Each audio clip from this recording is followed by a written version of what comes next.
morning, everybody. I hope you can see and hear me. My name's John Laycock from Solutions for Accounting, and we have Zoe Young from Draycir, who will be running the meeting this morning.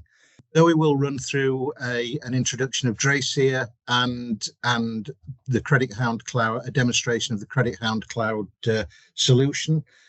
We will take any questions at the end of the meeting, but we'll also give you the opportunity to raise your hand and ask any questions as we go through, or send them to me online. So without further ado, no time is precious. I'll hand over to Zoe, who will run the rest of the meeting. And thank you again for joining us.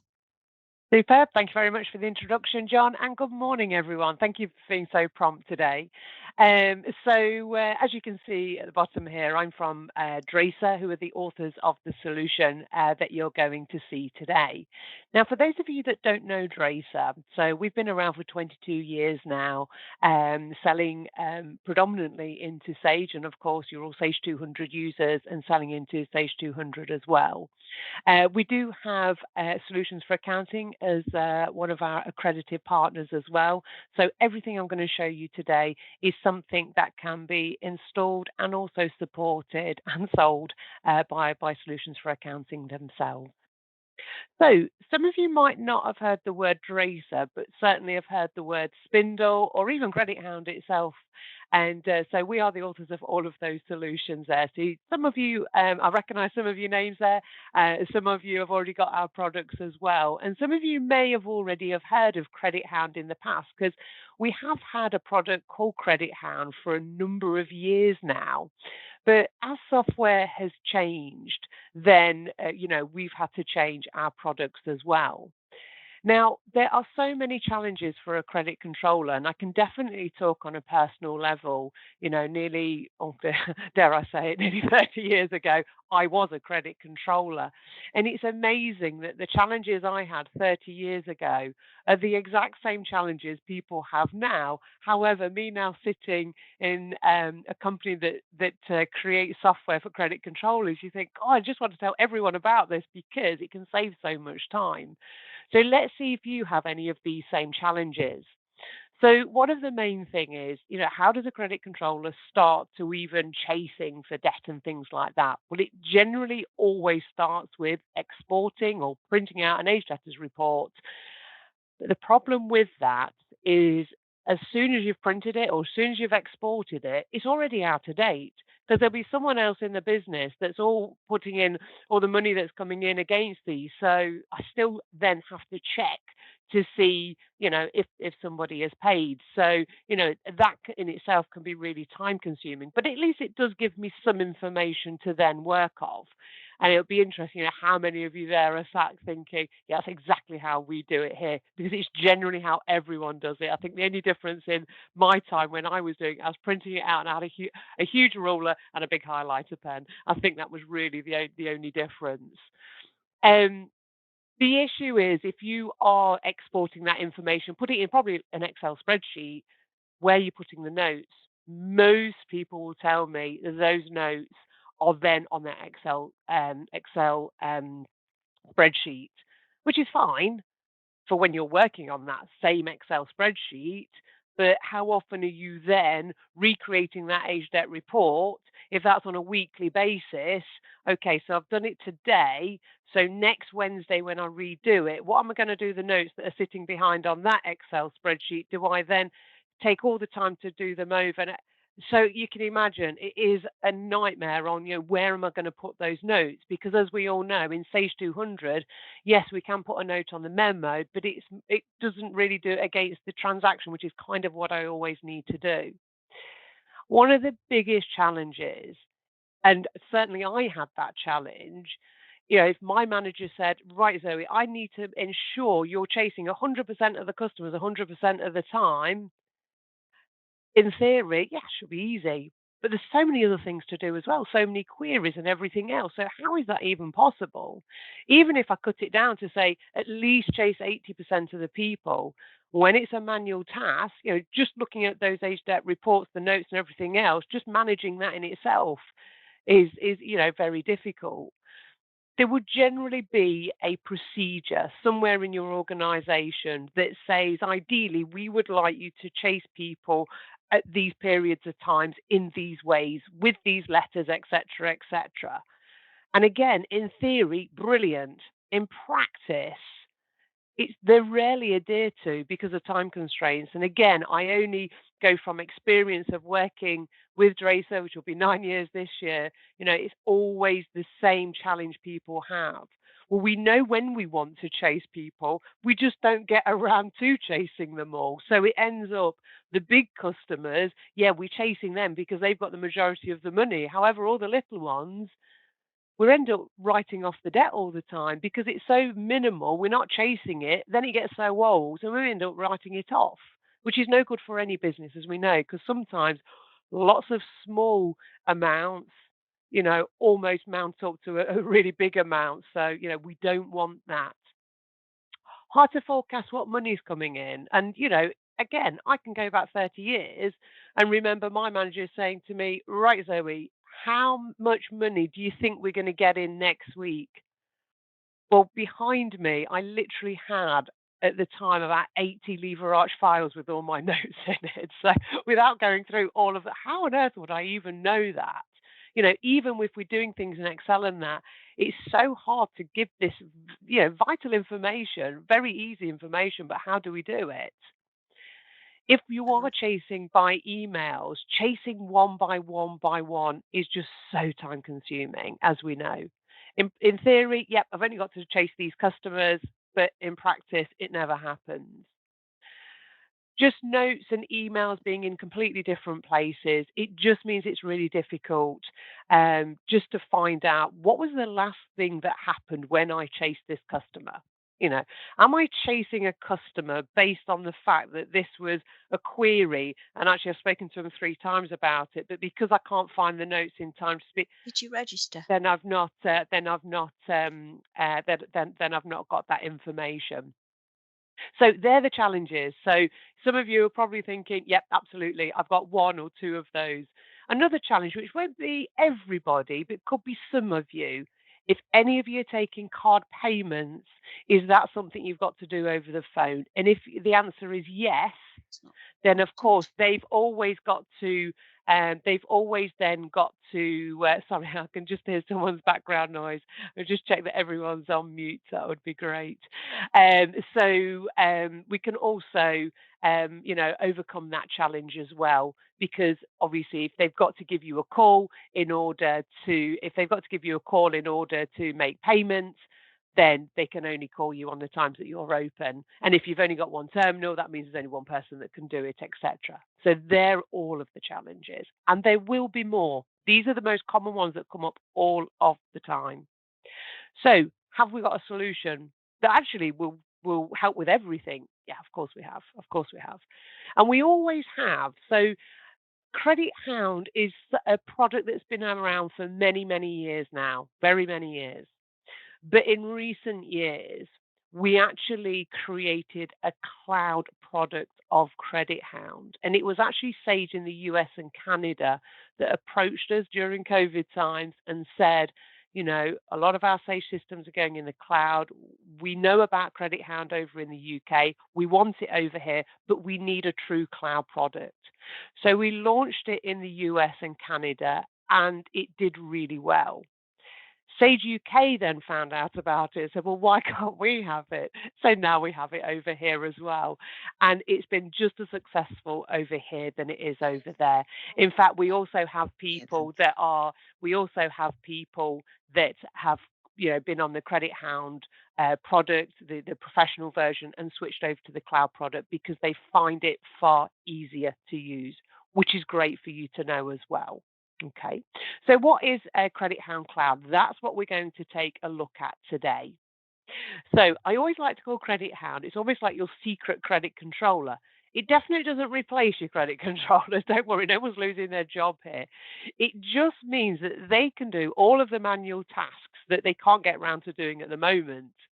So as I say, it is cloud software. So all of you on the call are on Sage 200 Professional, which, as we know, isn't totally in the cloud. Yes, you might have it hosted in the cloud or something like that. So it doesn't matter that it's an on-premise solution.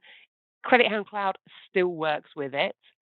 And the great thing about cloud software is that any new features that come out, you automatically will receive a notification to say that new feature is already in the software. So you don't ever have to ask for upgrades of the software because they're already there, which is a great feature of any cloud software. It will automatically sync with your Sage data. So if you imagine Credit Hound being over here, Sage being over here, what Credit Hound doing, it's going to Sage and pulling the information out. What it doesn't do is then take the information back into Sage because there's nowhere in Sage for us to put the information. So as a credit controller, I can just work in Credit Hound. I don't have to keep going into Sage.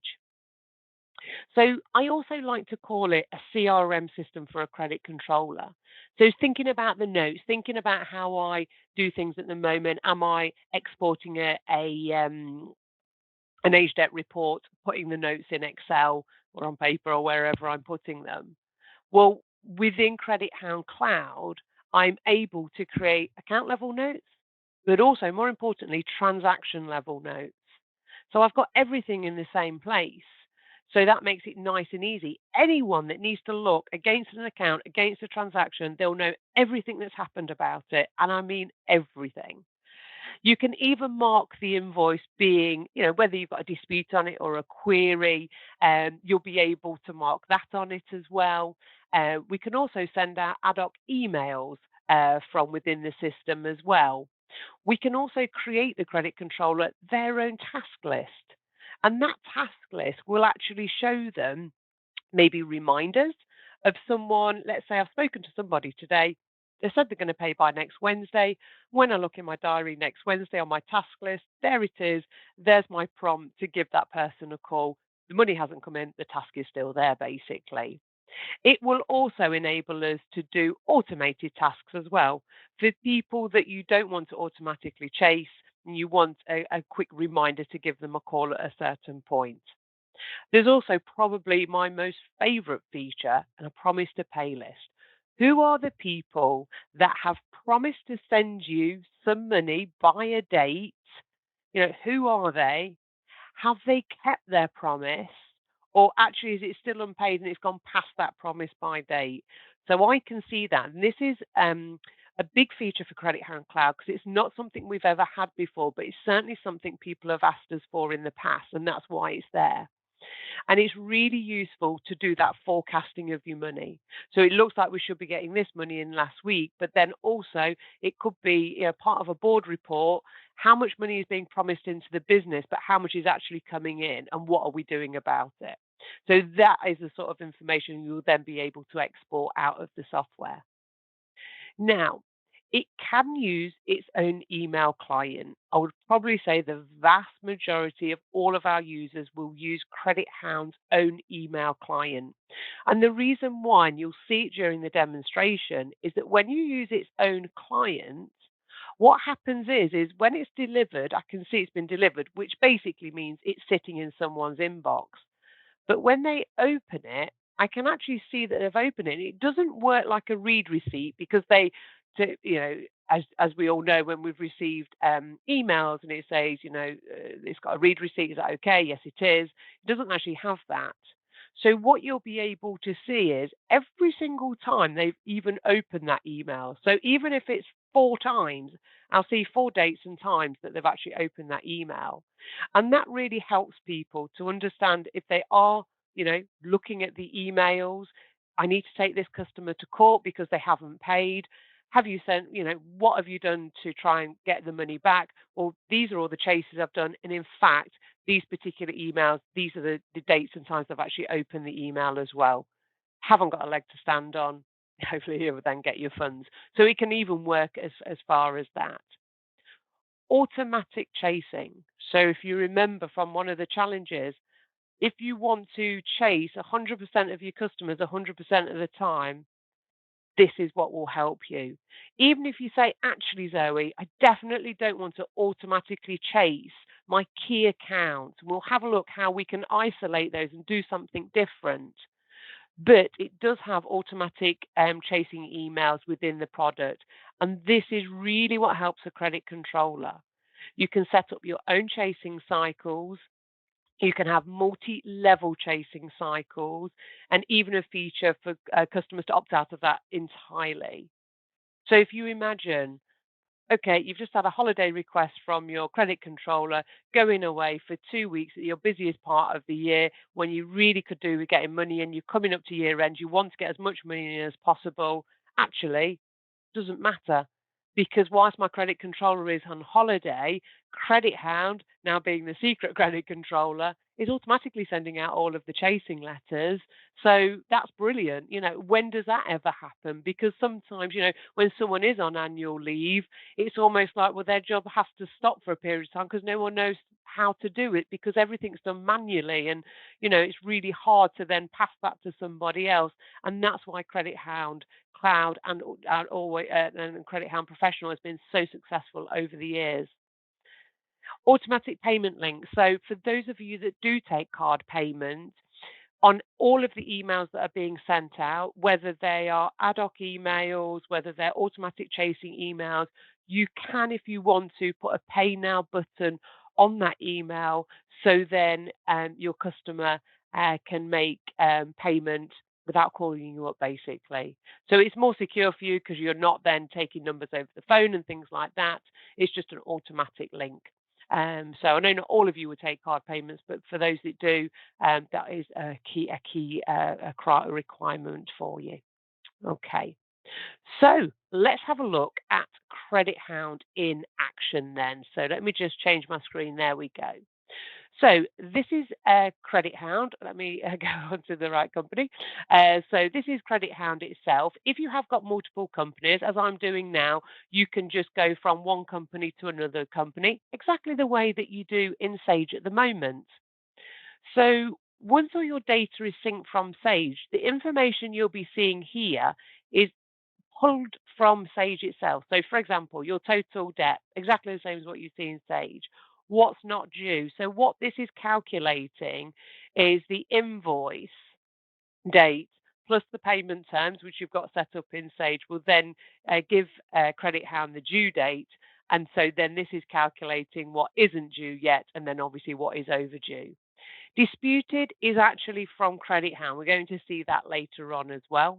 And then not allocated, that is going to be receipts that have gone into Sage, not allocated, could be a credit note as well. So all of that will be held in Sage itself. So from a credit controller's point of view, this is what I'll be targeted on. So this is what I need to keep my eye on. So I don't have to keep dipping into Sage to see when payments are coming in. I might be interested to see what's coming in. I can see the last few payments in here. I can toggle through on there. My largest customers, I can see those here.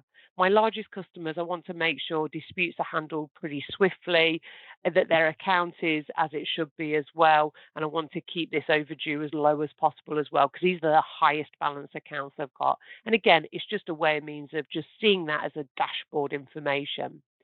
The whole of my money I can see in this little pie chart here. So it's all color coded, red being overdue, green being not due, blue being not allocated, and yellow being disputed. So it's a nice little dashboard for me to see this information. Now, we also highlight here where there's a problem with the email address in Sage. So remember, it's always pulling the information from Sage. And currently, from all of my customers in Sage, there's 24 customers that either there is no email address or the email address is not in the correct format. So it won't be able to send an email, in other words. So ideally, I want that number to be as low as possible because obviously this will help with my automatic chasing. If there's no email, then I can't email them. So we can click here to see a list of all of those customers or export it to Excel. What you would always then do is go into Sage, make the changes, and then the next time it syncs through, it will then sync the data into here. Okay. So, what other features have we got in Credit Hound Cloud? So, the actual software itself, as I said at the beginning, can also have its own email client. So, that means we've also got within here some email templates. So, these email templates, we can see them in here. So, what I'm going to do first is probably the most utilized feature within Credit Hound itself, and that is the automatic chasing. Obviously, to automatically chase, I need some email templates first of all. Then what I can do is create some collection paths of when I want to chase someone. And then what we can look at is then assigning those collection paths to my customer list. So let's see how we can do that. So when you install Credit Hound, you'll already have some of these in here for you already. So let me just edit one of these so you can have a look. So we've got some custom fields here, making it nice and easy. Obviously, whatever is here will replicate whatever you've got in Sage, whatever it is that you're choosing just here. We've got some quick buttons here. So clicking on that transaction table will create this transaction table here, and there's your Pay Now button. So if you didn't want the Pay Now button, you can take that out completely. Brand it all up, and literally there's one of your templates done. Okay. You can duplicate one that's already there and just do a few changes to it if you want, which I think most people do, or you can create a brand new email from scratch, and you can have as many of these as you want to. So once you've created your email templates, we can then start having a look at some collection path ideas. So I'm going to have the scenario where I have not a lot, but I have a few problem payers, and I kind of want to push them a little bit firmer, basically to ensure that they're paying on time or within a reasonable amount of time. And these could be those really small accounts that, we're not actively really chasing. So actually they're like, well, we never hear from them. So, we don't need to pay them on time. And it's when I speak to people about this, a lot of people sort of chuckle to themselves and they say, yeah, we have a supplier and they never chase us, so we never pay them on time. And it's almost sometimes you get told if they don't chase you, don't pay it. And this is the scenario for these problem payers here. So we can then say when do we want these emails to go out and what time do we want the emails to go out as well.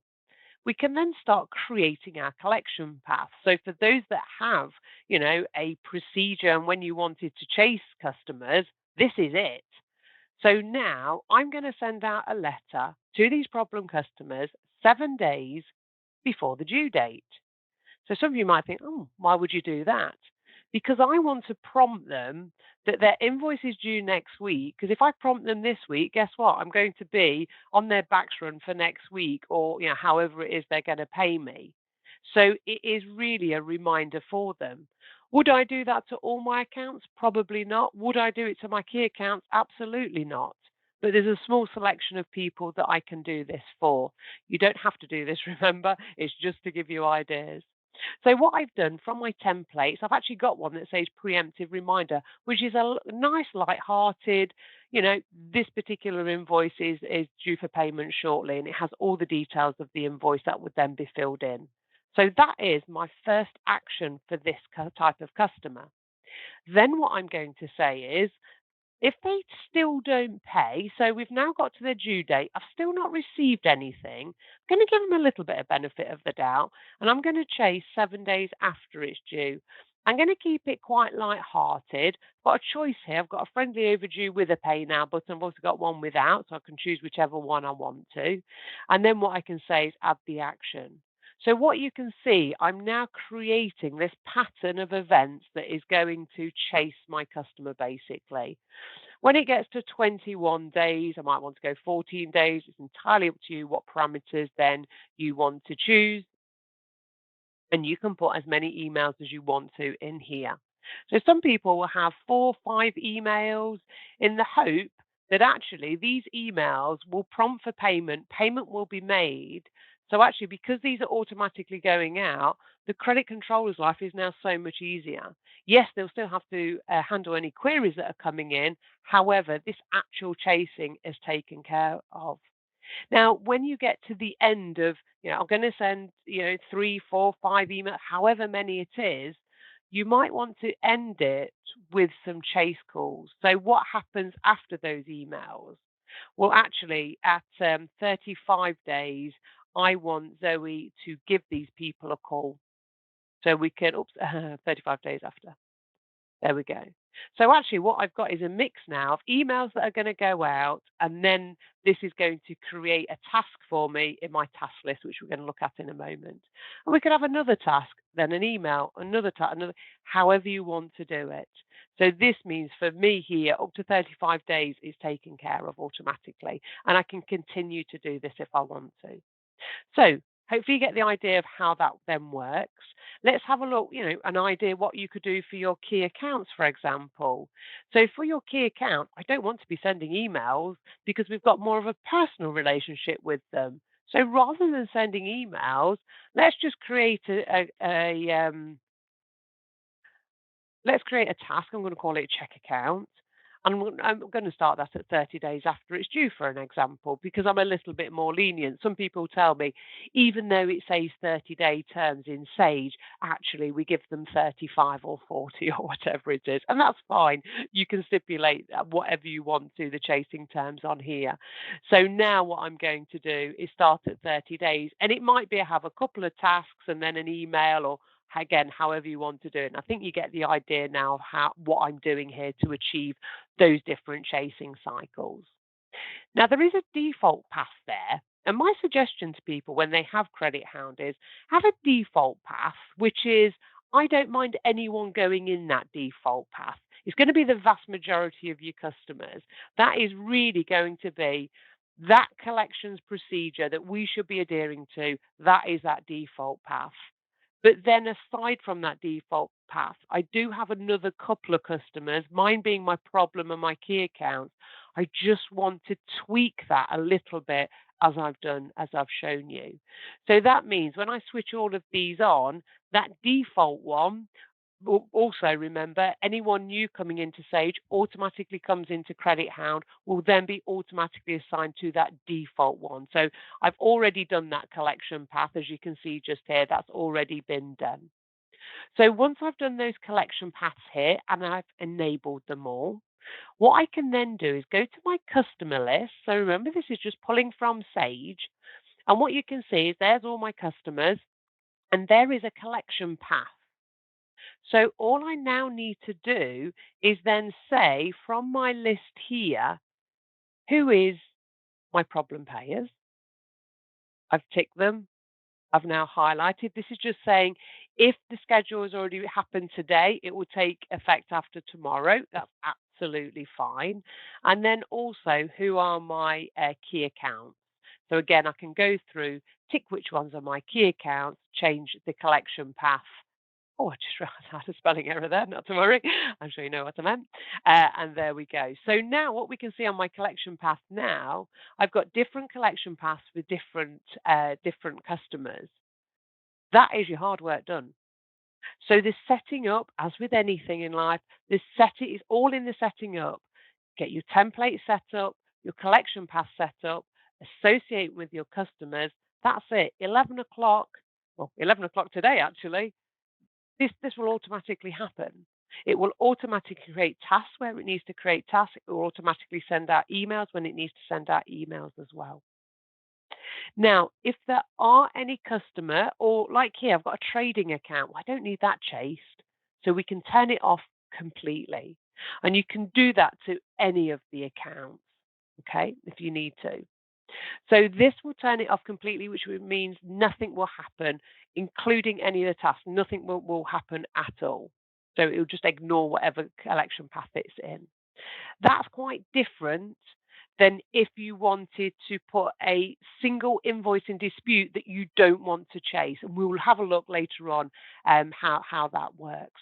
But hopefully that's given you a little insight on the initial setup of Credit Hound and then how easy it is to do. So this is all things that you can do yourself.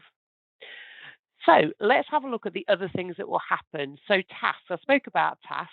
Here's one of my task list just here. And you can see if I just scroll through, I've got different tasks that are due to come in. And these tasks will either be a automatic, it will say auto chase in the top right hand corner if it's come from that collection path. Anything else are just ones that I've put in. You'll be able to see in a moment. So these could be prompts for you to follow up with somebody. They said they were going to pay by this day. They've not. It's still here. So therefore, I can then click onto any of these, and what you will be able to see. Let me go to one that's associated with an account, and then it will give me a hyperlink in order to then go. There we go. There's a hyperlink there to be able to go to the account as well. This task list as well can be, if you've got multiple credit controllers, I can see everybody's list just here. So I'll be able to see mine plus anyone else's, or it could just be I've got a team of people. If I wanted to reassign these to different people, then I can do. If someone was off poorly or on holiday, you can now see who it's then associated to as well. Any uncompleted tasks, if I don't do these two tasks today, tomorrow they'll be sat in this uncompleted task. So it's a good insight as well, especially if you've got a new credit controller, say, for example. This is brilliant because actually it's telling me what I need to do. So, today, these are, if only I had two tasks to do for the whole day, these are the two tasks that I need to do today. Obviously, when 11 o'clock comes, that task could completely change because it might be my key accounts, or at the end of that of the chasing cycle, I had some other tasks at 11 o'clock this morning. That might have a whole array of different tasks coming in for me as well. But then you'll be able to see what tasks are associated for your credit controller. If you are a credit controller yourself, brilliant. This is really directing you exactly the information that you need to know. So that's the actual tasks. You've probably already spotted scheduled emails. So this is now telling me this particular, the default path is going out at 11:30. So what I can see here, I've got one email going out for one customer. It's just an overdue chase, and that's how much it's chasing as well. If I go, let's go to next Monday, for example, I'll be able to see my problem payers here. I've got 5 emails due to go out. I've got 2 on that default chasing path, and you can see the values that I'm actually chasing. Now, what I'll also be able to see here, and you can see here as exclamation marks, there's not an email address. So going back to the dashboard at the beginning, that is when there's an email address missing in Sage, or it's incorrect. So at least I can look now for Monday, see if there's any issues before it even goes out. It might be actually Black Country Kitchens. We shouldn't be chasing those because I know there's a problem with the whole account. So that will enable me to switch it up so nothing's going to go out on Monday as well. It's always quite a fearful time for a credit controller because you're very protective over the accounts that you chase for something to be automated. But this gives you an insight before it's even going to be chasing. So it's brilliant for that. Okay. Right. Let's have a look at the actual emails when they go out. So if you remember at the beginning, these emails, it can have its own email client, which mine have. And as I say, majority of people will use. And it's really just because you can see when something has been sent, when it's been processed, meaning it's in their inbox, when it's been delivered. And now this is every, so you can see I went in and clicked on it twice this morning just so you can see. So even though this was sent out last August, I've even looked at it again today. And you can see that from here.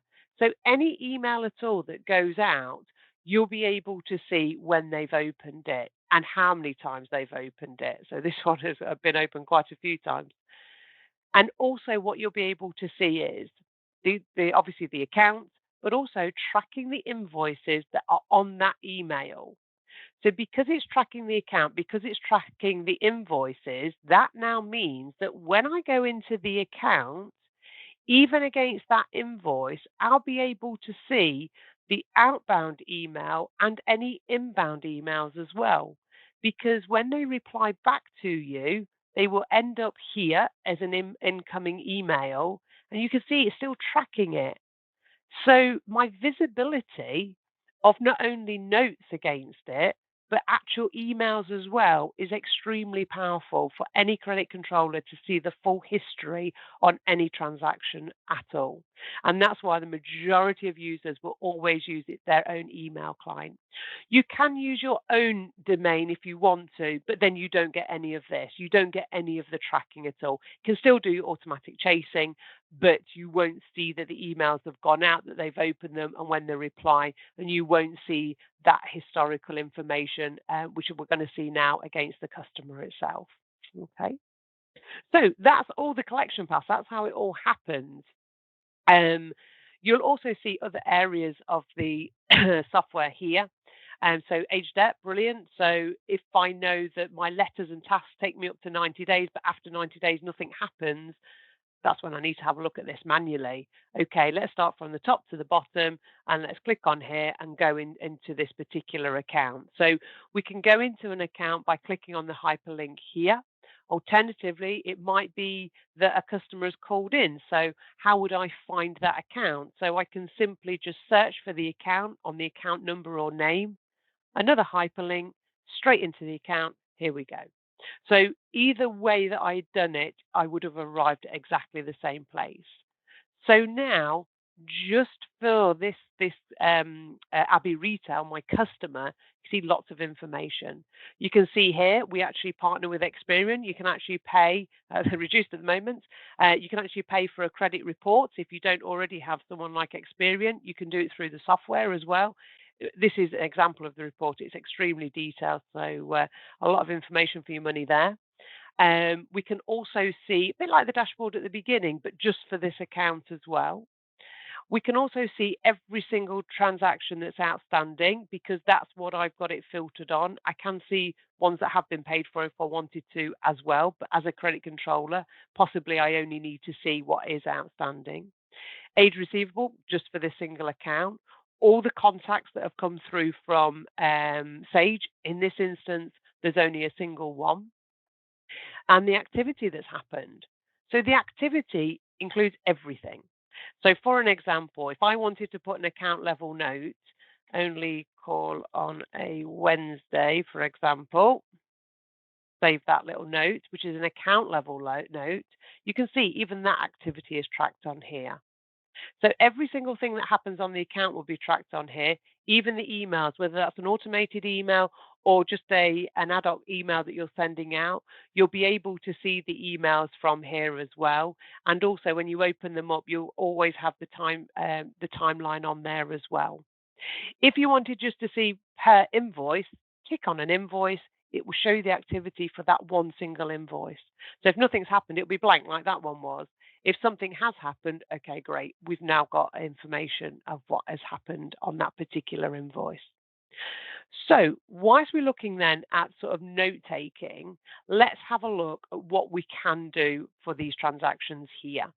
So we can see these are the different things that I can do. I can log an activity, which is going to be the example of I'm going to call somebody and then pop a note in, and I can follow up afterwards as well. We could just put in a little note and doesn't do anything else. I could send an ad hoc email. I could say that the invoice is in dispute, but equally I can resolve a dispute as well. So let's have a look how that will work. So if I tick an invoice, you can see they've all opened up now. If I say I want to log an activity, so I'm just about to contact my customer, I've just highlighted on one invoice. If I do want to highlight on more than one, let's tick them both. I know these aren't due yet, but oh no, it's 4 days overdue. I can chase them. And I can see here, this incidentally is the next time my next email is going out, just there, or next task in this case. So what I can do, pick up the phone to the customer, and then I can tell Credit Hound who it is I spoke to. That's coming from the list. The person might not be on the list at all. I can say whatever it is that they had said to me. I'm on their next payment run. We'll pay next Wednesday. And then I can do one of two things. So this will really help you. The promise to pay is fantastic. So I can then say next week, tomorrow, today, or change the date if I wanted to. And also I could do a follow-up task as well. We've already seen where those tasks are. So all that will do is put a task in for next Wednesday for me. But actually, me personally, I would just do this promise to pay because you'll see in a moment what that will actually do. So when we preview, it will just, what it is that we're doing, because actually I can follow up with an email and I can just preview that email here, because we all know talking to someone and them saying that they're going to do something doesn't mean that they are going to do it. However, putting something in an email after a call, that's more likely to happen. So if the email address was blank, or if I needed to change the email address, as you can see, as I have just done, we've got that. This is one of my templates. So it's already put in a template for me. I can preview it if I want to. It's picked up those two lines just there. And then what I can do is just press send. So as I'm sending it, if I just bring that activity, you can see it's being sent. When it arrives in my inbox, we're able to see this timeline will then change. And then when I open it, you'll be able to see. So it's being tracked. So I'd see that here, but I'd also see it in the outbound emails up here as well. So that's one thing you can do. And what it's done is it's now said that there's a note there, brilliant, and also that there's a promise amount of money. So I could go on my task to show you next Wednesday. I will have a task there. There it is, just to follow up to check that that money's come in. But on my promises, what I'll be able to see is there is the open promise and it's not been paid yet. So what you can see is I've got lots of different things on here.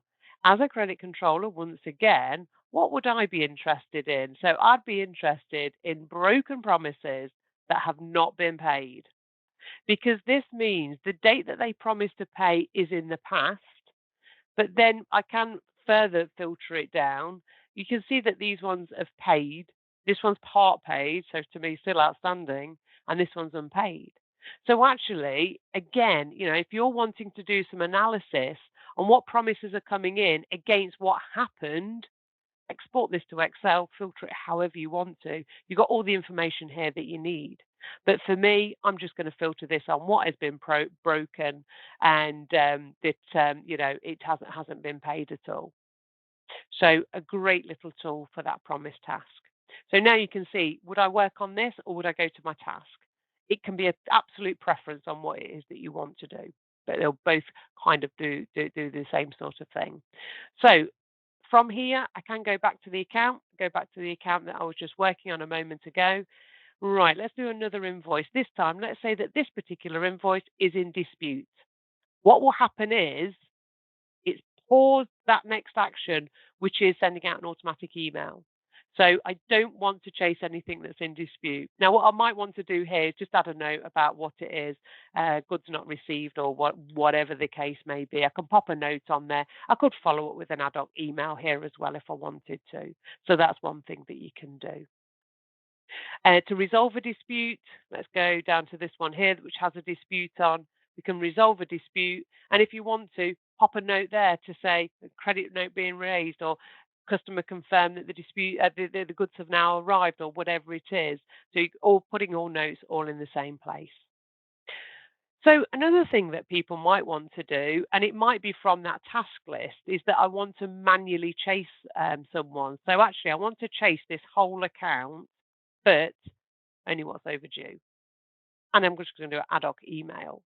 So again, you can choose from one of your templates that we saw at the beginning, or let the little AI assistant write I'm going to say it's friendly payment reminder, and it will write it for you. Fantastic. You can still make changes to it if you want to. For this particular one, I want to include a payment button actually. So I've spoken to them and that's what they would like. Use the content. It'll put it on here. If I just do a preview, there you go. It's written a nice email for me. I don't even have to do it. So we've got little features like that within the software, that will even help with, writing emails and things like that as well. So it's your own little assistant. So we can send that email as well. So that's just sending ad hoc emails. So as you can see, the actual software itself, everything is in all one place. I don't have to go anywhere else. I don't need to go into Outlook if you're using Outlook to see emails. But everything is here. I don't need to go into Sage to have a look at details. Everything for a credit controller will be within these screens just here as well. Okay.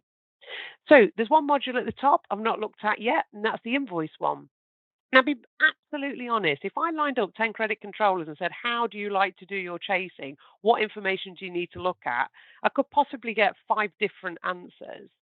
So, Credit Hound, for the years that we've had it, we have evolved it a lot based on user experience. So, we work very closely. In fact, we've just done a whole raft of new calls to existing customers to say, you've been using the product for a while now. What what would you like to see? And one of the first things people wanted was a whole list of all the invoices. Now, not everybody wants that, but a lot of people did, or just a very quick way of saying, okay, how many invoices in the whole of Credit Hound has got a dispute on it? And it will pull off a list. We can export the list if we want to on here, out of all of the invoices, how many has a call logged against to it? Because then I can see if my credit controllers are utilizing the whole product or has a promise, for example, or simply that is outstanding. So I can see everything here. And again, some people need it for sort of board reports and things like that. It's giving them the information. So again, Credit Hound, you can get the same information but view it in different ways as well, which is makes it nice and flexible. So the development behind Credit Hound Cloud, because it's one of our newer products, even though it's been around for a few years now, has got huge amount of new features coming out in the roadmap. In fact, I can give you a sneak preview of one just now. It won't look exactly the same. This is a little bit of a mock-up to show you. So as you previously saw, we do partner with Experience. So the next thing that's going to come out is the ability for you to see how many companies you've got that sit in a high risk, medium, and low risk as well. So that'll be really good. And again, this part of it will be free. Obviously, if you want to click in and see who those companies are, that's when it starts, starts being chargeable in different ways. But it's just nice for you to have a sneak preview of what's coming out as well. When you download the product, you'll always be, so that part payments in promises, that's something new that we brought out about a month ago now. But you can always see every single thing that the software is new, any updates that you've had. And actually, we also offer online webinars. So the next one's in March, then we've got another one in May. These are completely free. They're just group sessions for people to just ensure that they're using it to its full ability as well. It's a couple of hours to do that. So, what we want is people to use it to its full ability, and it just prompts you that are you using the all areas of the product. So hopefully that has given you a little insight into what Credit Hound Cloud has to offer you. So if you do want to know more, I've got a few top questions that get asked. Who installs the software? So this might be a little bit of a shock to you.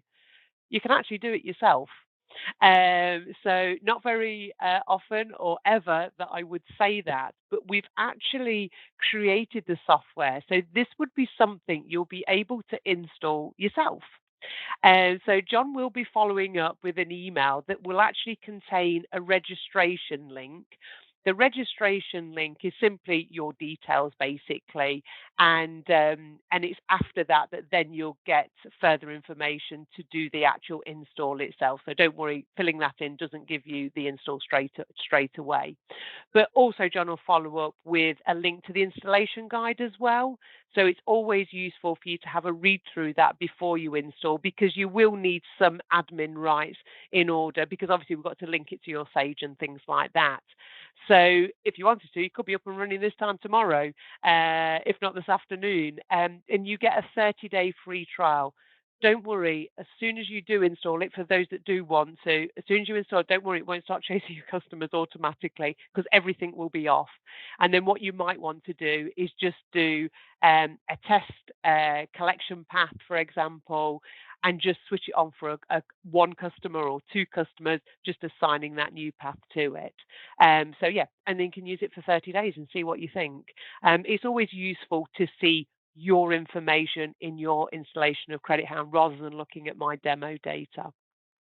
Now, if you are interested, but you want more of a one-to-one demonstration, not a problem at all. If you contact John, and then we'll be able to liaise on, the next time that I'll be able to do a demonstration for you. You might want more people within your organisation to see it. There will be a recording of this session as well, again, if you want to share that internally. How much is the software? Again, if you contact John, he'll be able to give you a formal quote. And if you just let John know how many users and how many companies in Sage you want to link it to as well. So you might just have one live company in Sage, or you might have two, three. So if you just let John know how many companies, how many users, and if you want to install it, if you'd like Solutions for Accounting to install it for you, so, you don't have to install it yourself. I'd probably say most people do, because obviously that's a nice cost saving for you as well. So I think that's it. So thank you for listening to me this morning. I hope you've learned a little bit more about Credit Hound. I have finished a little early just so we've got time for questions, because I think some questions have come in. John, I know you've been manning the questions front. Have you got any questions at all for me?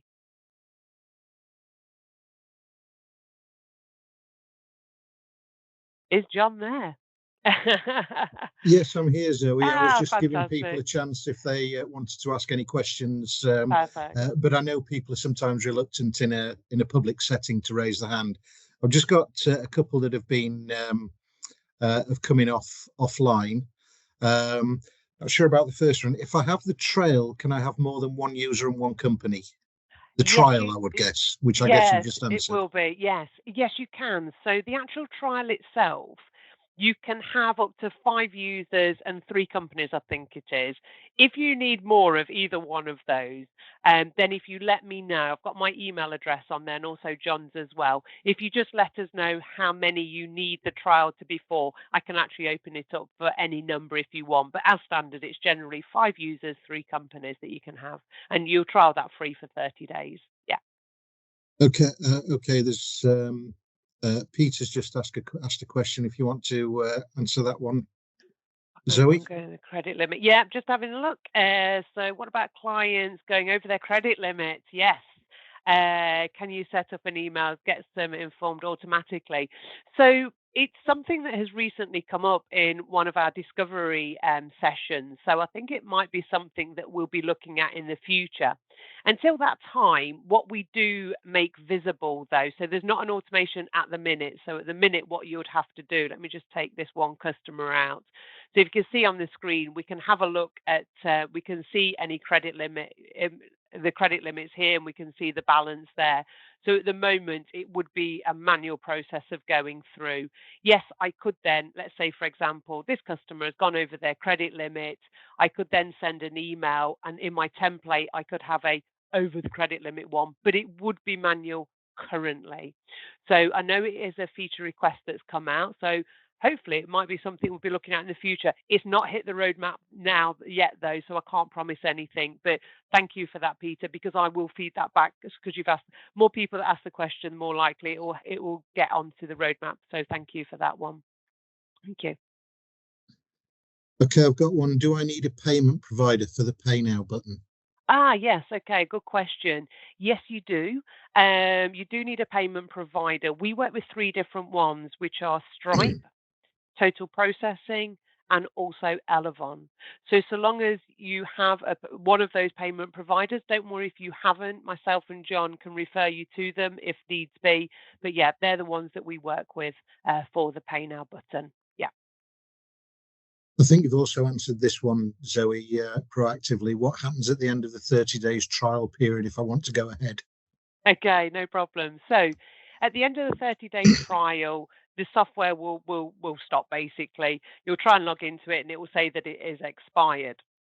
If you want to, not have it so it stops, if you want to continue with Credit Hound, if you let John know, and then what we can do is then obviously extend the license accordingly. But the good thing is, whatever you've trialed with, you can continue with, because obviously you'll have put some legwork into that, whether it's your collection pass or your templates and the whole setting up of it. So what we can do is switch your trial license into a live license, so it retains all of the information, all the hardware that you've put in it as well. So don't worry, it's not then a new install that you have. You can remain the same one. Some people, I think I've only had it, I say some, I think I've only had it once, where they've said, no, we absolutely want to start again. And that's fine. You can do either. It's not a problem at all. Yeah. Okay. Yeah. Okay, any further questions from anyone else before we bring it to a close? So finally, thank you, Zoe, first off, and thanks everyone for attending this morning. We will be following up with a recording of the webinar for you. And if anyone wants anything further, you have our details, please contact us. So without further ado, how many templates can you have from Donna? Oh, I don't think there is any limit. I've tried to put in loads and loads of them, and I never came across a limit. So there's no limit to the templates. You can have as many as you want to. So yeah, that's absolutely fine. Yeah. Thanks, Donna. Okay. Thank you, everyone, and we wish you a good day. Thanks, everyone.